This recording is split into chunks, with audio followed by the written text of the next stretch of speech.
संभाजीनगरमध्ये महापौर उपमहापौर पदाच्या निवडणुकीला आता सुरुवात होणार आहे। आपल्यासोबत डॉक्टर भागवत कराड आहेत, खासदार आणि आमदार संजय केंद्रे। काय सांगाल, आज मतदार आहे, तुमचे सर्व नगरसेवक भगव्या कोर्टमध्ये मोदी कोर्टमध्ये पाहावे।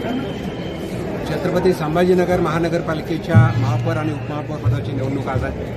त्यानिमित्तानं महायुतीच्या माध्यमातून महापौर पदासाठी समीर राजूरकर उभा आहे आणि शिवसेनेतर्फे श्री जंजाळ उभा आहे। एकंदरीत बहुमत आहे, 70 मत आहे। उमेदवार निवडणुकीत आठवत येतो 1999चा दिवस भारतीय जनता पार्टीचा पहिला महापौर निवडला आणि त्यानंतर भारतीय जनता पार्टीचे 3 वेळेस महापौर झाला आणि आता भारतीय जनता पार्टीचा चौथा महापौर। संभाजीनगरचा पहिला महापौर भाजपचा असा मला पहिला महापौर आता भाजपचा होतोय। शिवसेनेच्या बालेकिल्ल्यामध्ये तुम्ही आता झेंडा फडकवला। खरं तर ज्या पद्धतीने आज छत्रपती संभाजीनगरचा पहिला महापौर पाहायला मिळतो, एक आनंद नागरिकांचा शिंगेला पोहोचला।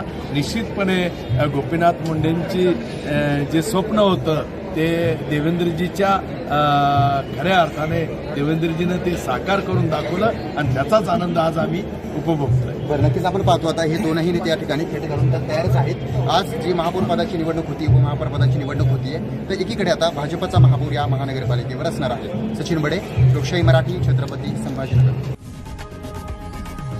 लोकशाही मराठी, ऐका, पहा, जागरूक रहा।